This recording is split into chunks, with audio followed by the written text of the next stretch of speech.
अस्सलाम वालेकुम नाजरीन, आप देख रहे हैं HY न्यूज़। रुकन असम्बली महबूब नगर NM श्रीनिवास रेड्डी ने आज महबूब नगर MLA कैंप ऑफिस में 42 मुस्तफिदीन को कल्याण लक्ष्मी और शादी मुबारक के चेक्स हवाले किए। रुकन असम्बली ने अपने खिताब में कहा कि रियासत तेलंगाना साबिका BRS दौरे हुकूमत में कर्जों का ढेर बन चुकी है। इसके बावजूद चीफ मिनिस्टर रेवंत रेड्डी की क़यादत वाली हुकूमत ने कल्याण लक्ष्मी और शादी मुबारक के चेकों में कोई रुकावट डाले बगैर लड़कियों की माओं को चेक तकसीम कर रही है। रुकन असम्बली ने कहा कि कल्याण लक्ष्मी शादी मुबारक के चेक मुस्तहीक़ीन में एक अच्छे ख्याल के साथ तकसीम किए गए हैं ताकि कोई भी माँ बाप किसी बच्ची की शादी में कर्ज ना लें। उन्होंने कहा कि कल्याण लक्ष्मी और शादी मुबारक चेक्स के मामले में अगर कोई पैसे मांगता है तो कैंप ऑफिस में हमारे अमला को मुतल्ला करें। उन्होंने मुस्तहीक़ीन को मशवरा दिया कि आपके जिन बच्चों ने पढ़ाई छोड़कर शादी कर ली है उन्हें सरकारी कॉलेजों में आला तालीम हासिल कराएं ताकि वो अपने पाँव पर खड़े हो सकें। उन्होंने कहा कि ये हुकूमत ख़वातीन की फलाह बहबूद पर बहुत ज़्यादा तवज्जो दे रही है और ख़वातीन के लिए बहुत सी फलाही स्कीमें दे रही है। इस मौके पर महबूब नगर देही तहसीलदार सुंदर राज, मंडल कांग्रेस पार्टी सदर मल्लू नरसिम्हा रेड्डी, MPTC नागर राजू, कांग्रेस पार्टी के टाउन सदर लक्ष्मण यादव के अलावा दीगर मौजूद थे। मजीद इसी तरह की खबरों को जानने के लिए आप जुड़े रहें HY न्यूज़ के साथ और चैनल को सब्सक्राइब करें, लाइक और शेयर करें। कल्याण लक्ष्मी मन गौरव मुख्यमंत्री रेवंत रेड्डी गारू, ఉప ముఖ్యమంత్రి బండ్లు భట్టు విక్రమార్క గారు ఎట్టి పరిస్థితుల్లో కళ్యాణ లక్ష్మి ఆగొద్దు, ఎన్ని ఇబ్బందులున్నా సరే ఖజానాలో రూపాయి లేకున్నా ఒక్కొక్క రూపాయి జమ చేసి మా ఆడబిడ్డలకు ఇవ్వాలన్న సంకల్పంతో చాలా కష్టాలకు వచ్చి ఇవన్నీ కూడా మీకు అందజేస్తూ ఉన్నారు. నేను ఒక్కటే మీకు చెప్తా ఉన్నా, మీరు కూడా మీ ఊర్లలోకి పోయి చెప్పాలి.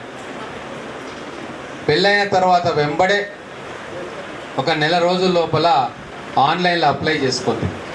ఒకవేళ మీకు అప్లై చేసుకోవడానికి తెలియకుంటే మీకు ఎవరన్నా నాయకులు, కాంగ్రెస్ నాయకులు చాలామంది ఉన్నారు, చదువుకునే పిల్లలు ఉన్నారు, లేదు మీ పిల్లలే చదువుకున్న వాళ్ళు ఉన్నారు, ఇమ్మీడియట్గా అప్లై చేసుకోమని మీరు చెప్పాలి.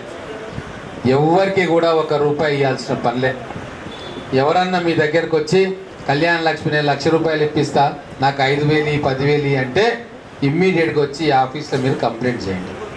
ఎందుకంటే గత ప్రభుత్వంలో దళిత బంధు ఇప్పిస్తామని, అది ఇప్పిస్తామని, ఇది ఇప్పిస్తామని అప్పుడున్న నాయకులు వాళ్ళ కార్యకర్తలు డబ్బులు తీసుకున్నారు పేద వ్యక్తుల దగ్గర.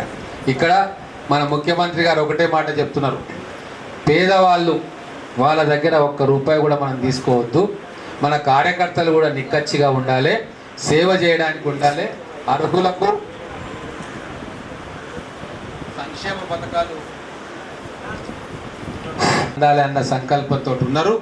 మేము ఎమ్మెల్యేలందరం కూడా అదే ఉద్దేశంతో ఉన్నాం. అందుకే ఎప్పుడన్నా 5 సంవత్సరాలు ఇట్లా పిలుచుకొని ఒక్కొక్కరిని పిలిచి అడిగి ఇచ్చిండ్రా ఎవరన్నా? నాకు తెలియదు. ఇచ్చిండ్రా అమ్మా? అంటే మీరు మొదటిసారి వస్తుంది, మళ్ళీ రారు నెక్స్ట్ టైం. ఎందుకు అంటే కరెక్ట్గా అర్హులకు అందుతున్నాయా, ఏమైనా మీరు ఏమైనా డబ్బులు ఇచ్చిండ్రా, ఏమన్నా ఎవరన్నా మిమ్మల్ని ఇయ్యమని అడిగిండ్రా, కార్యకర్తలు కావచ్చు, నాయకులు కావచ్చు, అధికారులు కావచ్చు, ఇంకెవరైనా కావచ్చు అని తెలుసుకోవడానికే ఒక్కొక్కరిని పిలిచి వాళ్ళ మంచి చెడ్డ బాగోగులు అడుగుతూ ఉన్నాం. మీకు ఏ ఇబ్బంది వచ్చినా సరే, ఏ సంక్షేమ పథకాలు మీరు అర్హులుండి మీకు దొరకకుంటే ఖచ్చితంగా వీటికి రావచ్చు, లేదా మన అక్కడ ఉన్న గ్రామంలో ఉన్న మీకు తెలిసిన నాయకులను కూడా తీసుకొని రండి. మేమందరం కూడా మీ అందరి సేవకున్నాం. మా ముఖ్యమంత్రి గారు కూడా అదే చెప్పిండ్రు, మేము పాలకులం కాదు సేవకులం. రాసుకున్నావా? అదే రాసుకున్నాం. అంటే మీ అందరికీ వీలైనంత వరకు మీకు సేవ చేయనీకనే కాంగ్రెస్ ప్రభుత్వం ఉన్నది.